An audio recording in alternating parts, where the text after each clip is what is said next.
মরু বিজয়ের কেতন উড়াও হে শূন্যে, উড়াও উড়াও হে প্রবাল প্রাণধুলি রে, ধন্য করো করুণার পুণ্যে ধন্য করো হে কোমল প্রাণ। মরু বিজয়ের কেতন উড়াও হে শূন্যে, উড়াও উড়াও হে প্রবাল প্রাণধুলি রে, ধন্য করো করুণার পুণ্যে ধন্য করো হে কোমল প্রাণ।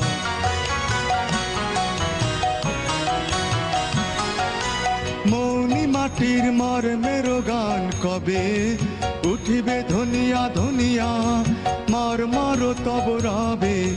মৌনি মাটির মর্মের গান কবে উঠিবে ধনিয়া ধনিয়া, মর্মর তব রবে। Welcome to a new episode of Mood India. Today we will be talking about folk dances from India. For that, we have Nirmal Gosavi, who is a Bay Area resident, a dancer, and a teacher who teaches folk dances to all age groups in the area. We will be talking to her about different kinds of folk dances from Indian subcontinent. Let's start with what is a folk dance? It's very simple. Folk dance is basically a traditional dance from a particular region. It may be from a particular country, a particular community, and the main thing is it is handed down from generation to generation, or from a family to family, or sometimes from one particular group of the community to the next group of the community. The most important thing about a folk dance is if you look at a folk dance, you may not see that the steps are very perfect, or they may not be very graceful. But what is very important about a folk dance is the spirit, the joy which you can see on the faces when they perform. And it is usually done to relax after a hard day's work, or to celebrate anything. And how it develops is whatever we see, we do in our everyday life, we just take actions from those things and put it together on a rhythm, and the feet start tapping, and that culminates into a dance. So in simple words, you can say that a folk dance is a dance of a common man.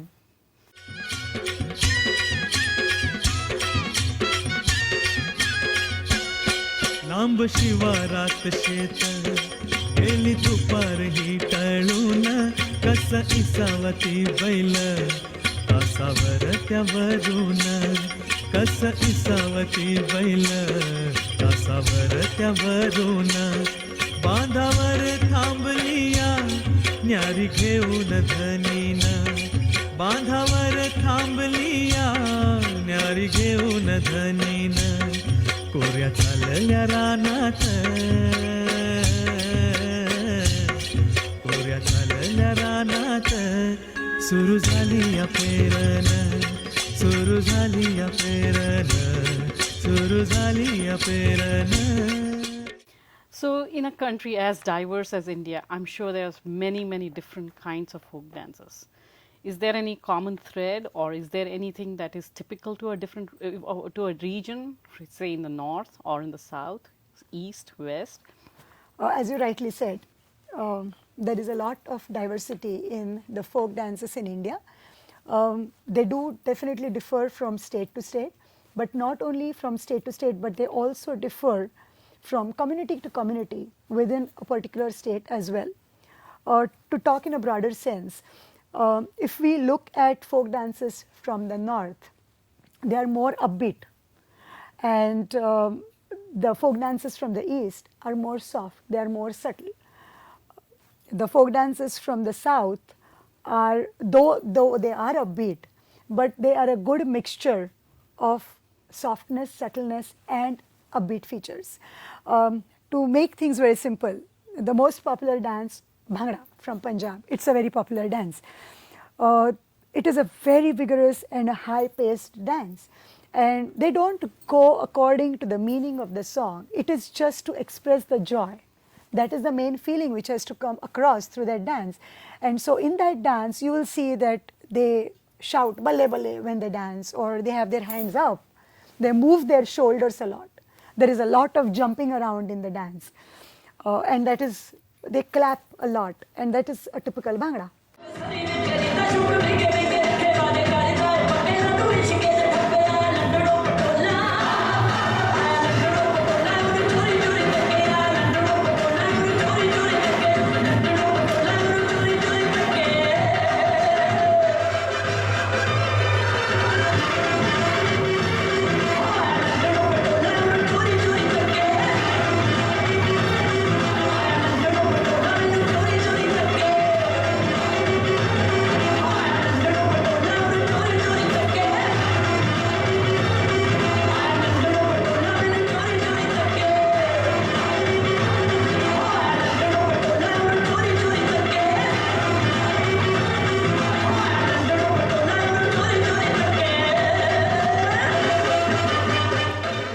If you look at dances from South India,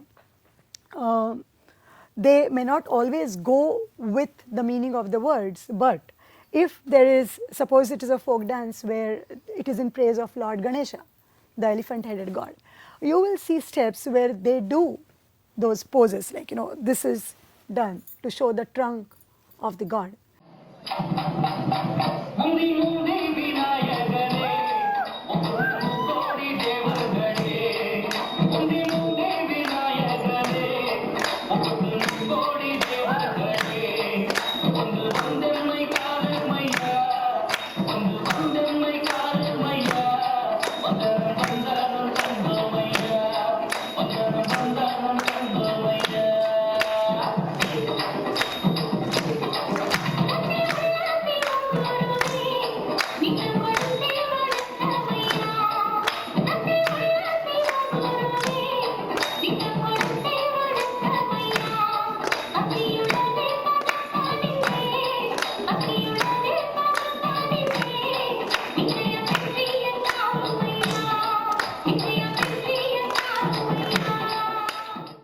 So these kind of differences are definitely seen.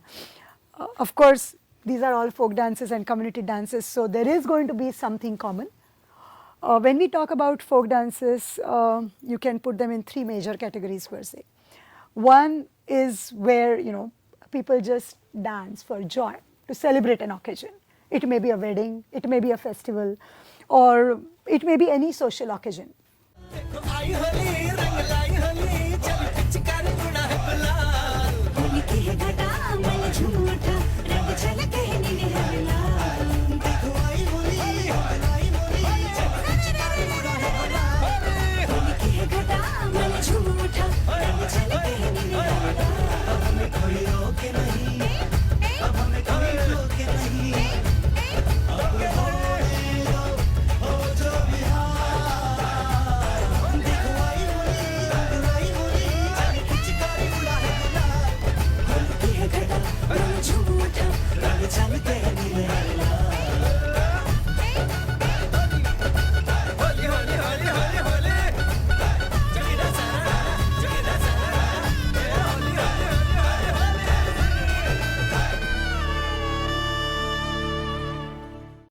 The second type is, these dance, so the first category, anybody, it may not be from a particular state who has to, like Bhangra, it originated in the state of Punjab.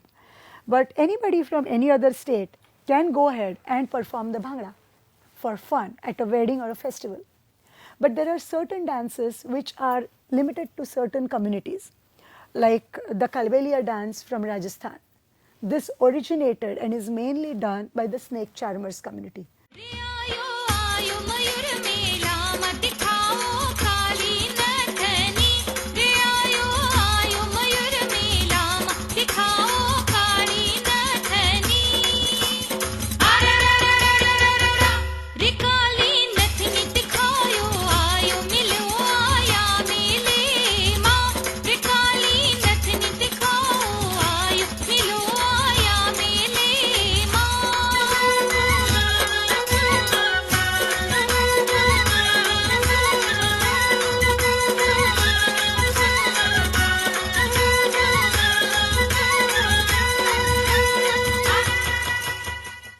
So there are certain folk dances which are done specifically by members of those communities. Are there any taboos against doing these dances by other people?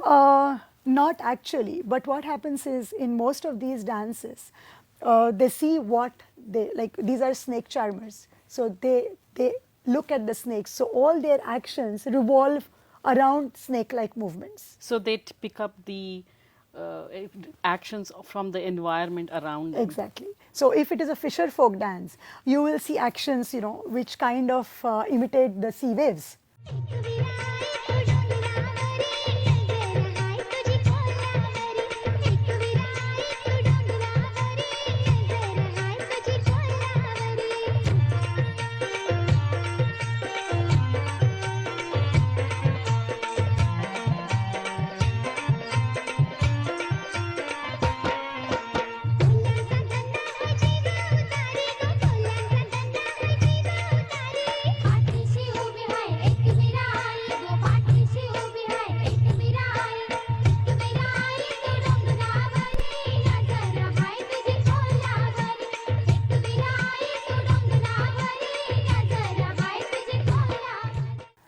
So these are community dances. Then there are certain dances which are ritualistic. For certain rituals, they have to offer something to the god. They will perform what is called a puja, and then they will dance in front of the god or the goddess in praise of the god or a goddess. This kind of dancing is ritualistic. Are these dances more individualistic or are they group dances? Some of them are performed as individuals, sometimes it is in a pair, as a couple, and some of them are performed as groups.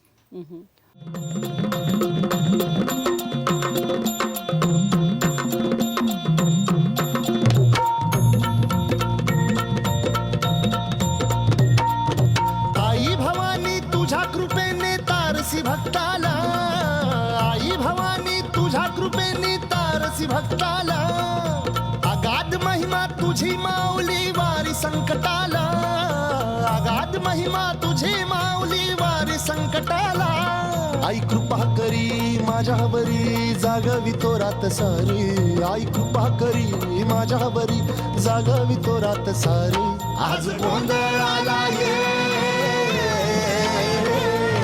गोंधळ मांडला भवानी गोंधळाला ये, गोंधळ मांडला गंबे गोंधळाला ये, गोंधळ मांडला भवानी गोंधळाला ये, गोंधळ मांडला गंबे गोंधळाला ये. And then the last category is tribal dances, which is a very important part of the folk dances done by the aboriginals. When you asked me, is there a common thread? So this is one common thread. And the other thing is, though the languages, the way they are performed is different, there is definitely some overlap because they are common man's dance. Like there is one dance in the state of Gujarat where they hang ribbons from up, and then as they dance, they braid and unbraid these ribbons.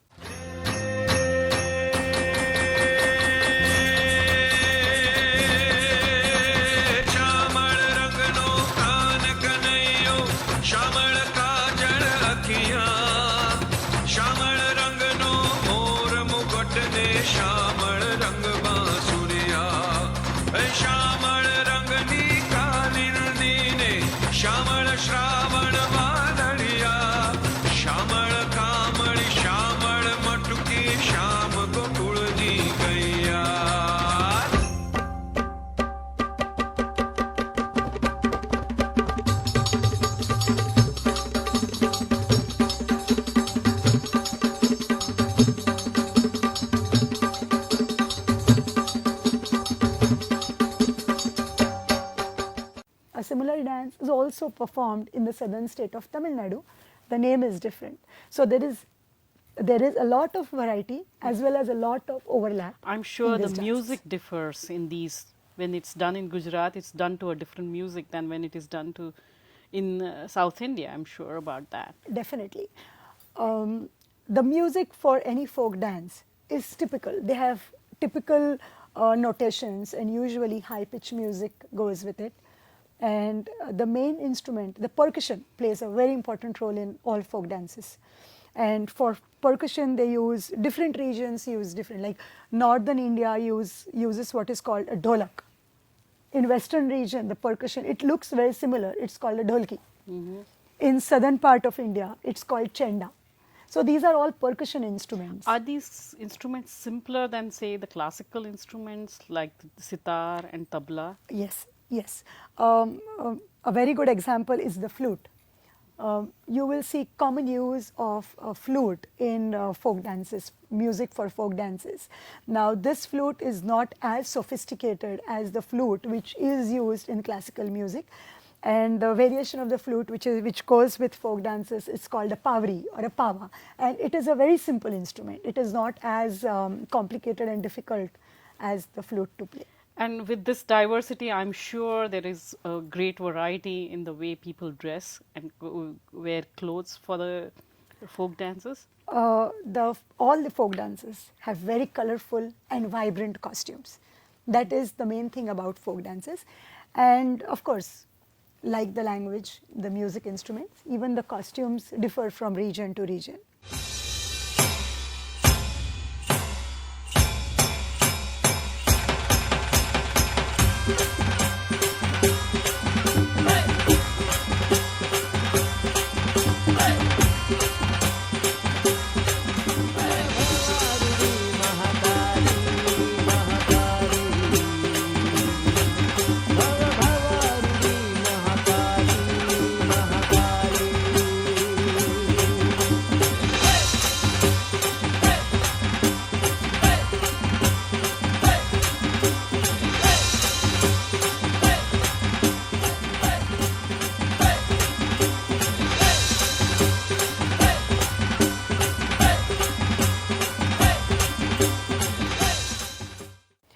Let's take example of men.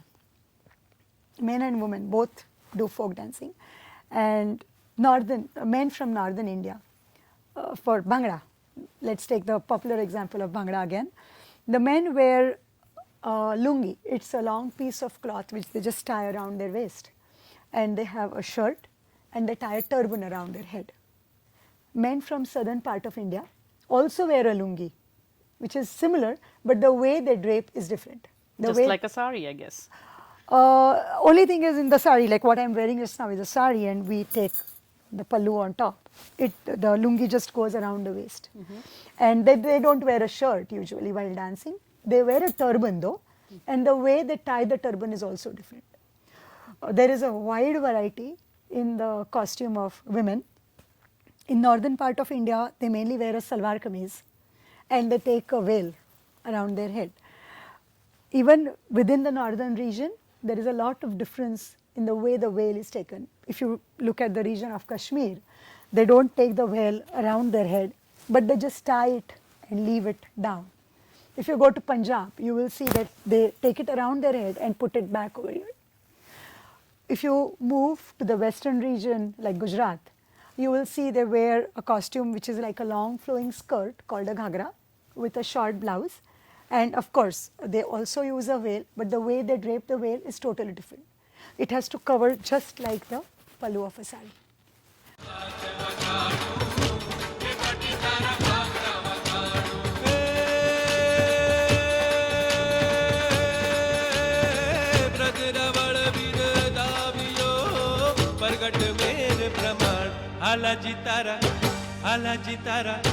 हालाजी तारा हाथ वखाड़ू के पटी तारा पगड़ा उठाड़ू हालाजी तारा हाथ वखाड़ू के पटी तारा पगड़ा उठाड़ू.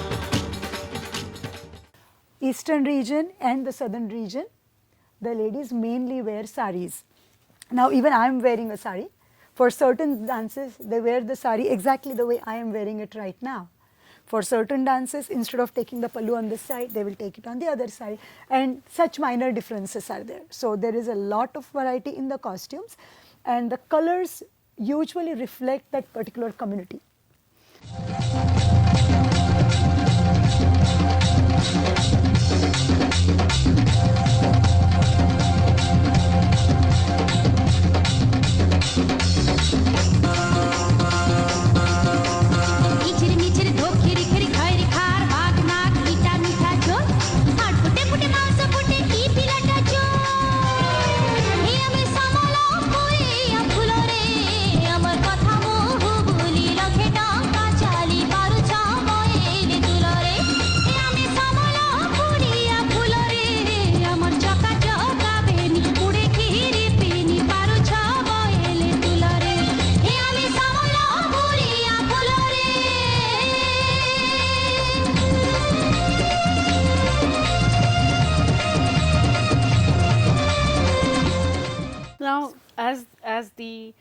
traditions are wearing off, more westernization is coming into the country. Do you think we are losing these dances? Are these dances still alive, or we are slowly losing them? In fact, they are very much alive. If you can say that they are the center of any village life in India, because after a hard day's work, they want to relax. So this is what is the relaxation, and how it all starts is, somebody will just come out, start playing the drum, someone else will join, start clapping, start singing. Somebody feels like just joining, tapping their feet, and then others will just join and start dancing. And it is very simple, because they keep on repeating the steps. The steps are very simple, and it's like, anybody can come, join in, go out. So even today in villages they do have folk dances. In cities it is changing a little. It is mainly presented on stages or for certain social gatherings.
But it is still Are very much these alive. folk dances used to give any social messages as a type of communication from the village elders, or from the rulers in olden days, but now the village elders, about communications, about things that the villagers need to know? Is that a form of communication? Is the folk dance used as that? Very much. It has been always like that, because common man can easily relate to folk dances. Because, as I said, it is a dance of a common man. They can easily relate to the songs, to the dances, and so And I guess the language, the local language, language. yes. So from olden times, they have always used these as a means of communication to give out messages. And even today back in India, they are staging these kind of folk dance performances to give out messages. These messages may be related to social issues, or it may be related to certain issues like certain epidemics, or where you Family want planning. family planning. Yes. For that matter, to spread out any social message, this is the best way to do it, because it is just not audio, it is audio visual, to which people can easily react or respond.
how did you get into these dances? I started out learning classical dance form of Bharatnatyam, and in our school gatherings and social gatherings, I used to participate in a lot of folk dances. And as I said, it is very easy to learn the folk dance. It doesn't need a great expertise to go and perform a folk dance as much as it needs to become a classical dancer.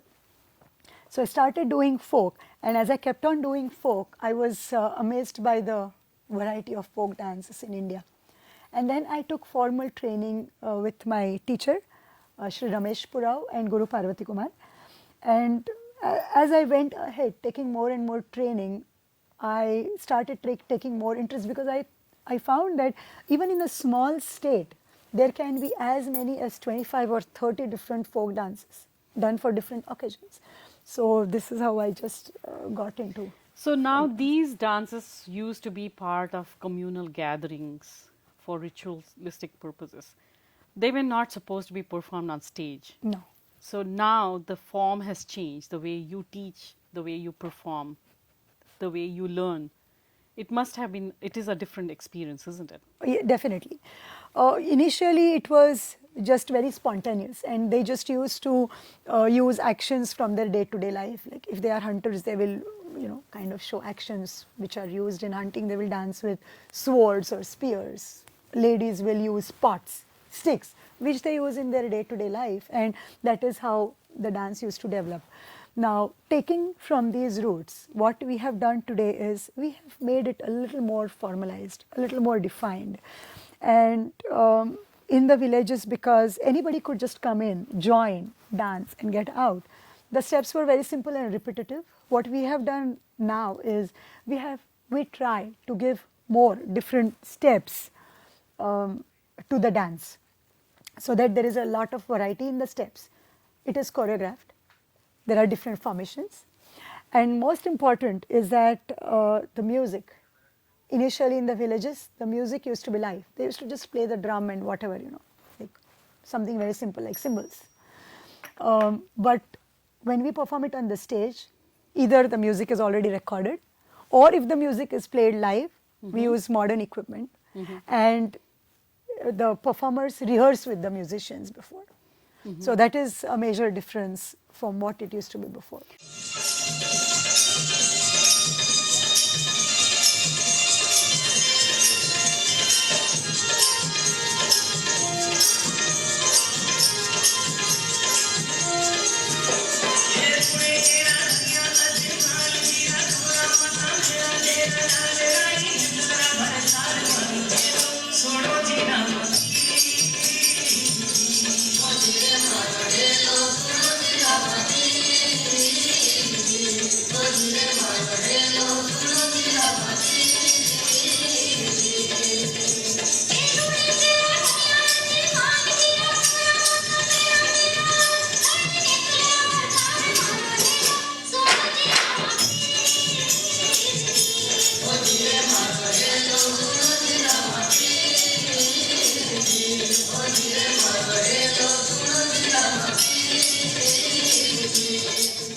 I guess that has happened to all other folk dances around the world too, that there is a communal dance and then there is the performing dance that is to represent the folk dances. Yes, a very good example is the hula dance, the luau.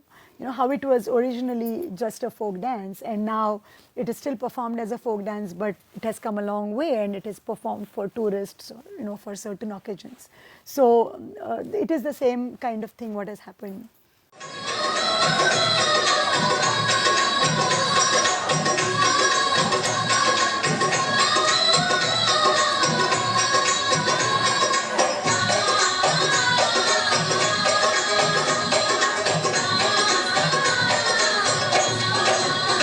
मेरा चुंदड़ मंगा दे ओ नंदी के पिया मेरा चुंदड़ मंगा दे ओ नंदी के पिया तन्ने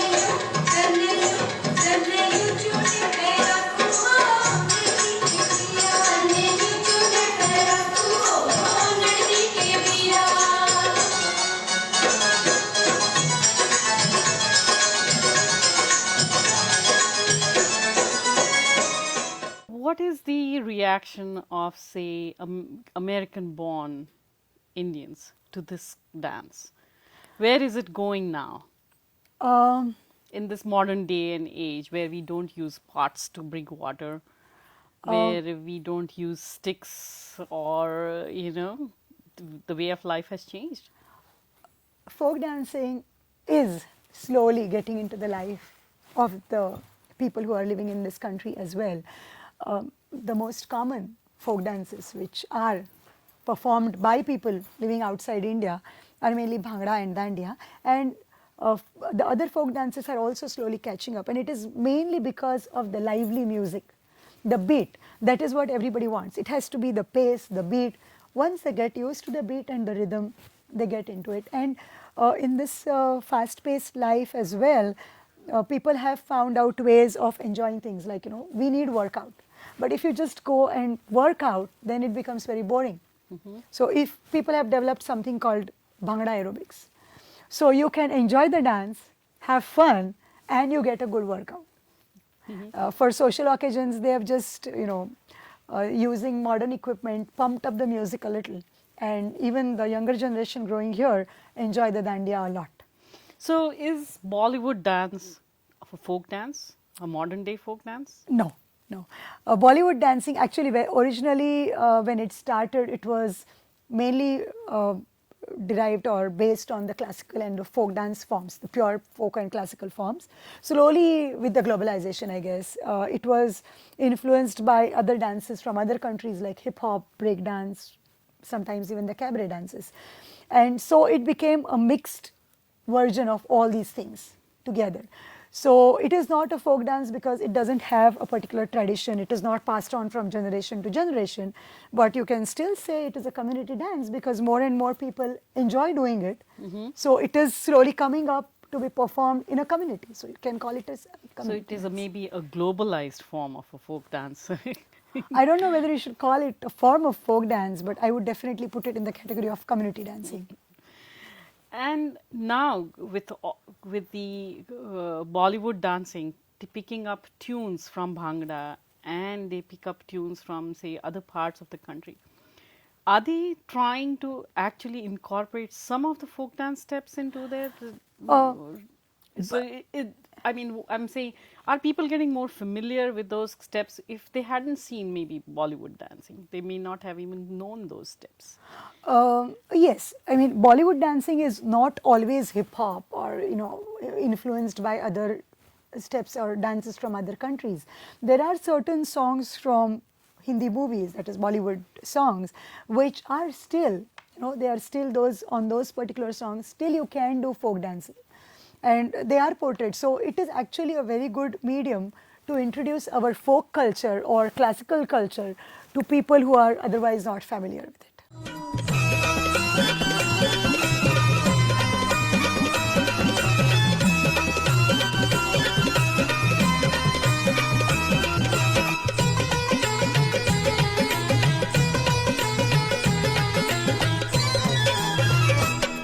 एक आना अब लख घोड़ा, एक आना अब लख घोडा, त्याची रेशीम खाली सोडा, त्याची रेशीम खाली सोडा. माग बसा मी पुण्यात बसते, हा माग बसा मी पुण्यात बसते, जगाला कौतुक दाऊ. चला जेजुरीला जाऊ, चला जेजुरीला जाऊ, चला जेजुरीला जाऊ, चला जेजुरीला जाऊ. So I guess whether it is Ras, Dandiya, whether it is Bhangra, whether it is a folk dance from India or from Western world, people are going to dance. They're going to Yes. dance. They're going to dance to express their joy, to forget their sorrows, maybe just to enjoy the joy of the movement. And for that, I think dance will live forever with us. Yes, definitely. Thank you, Nirmal. Thank you. Thank you for joining us in this episode of Mood India. Hope you will join us next time. Goodbye.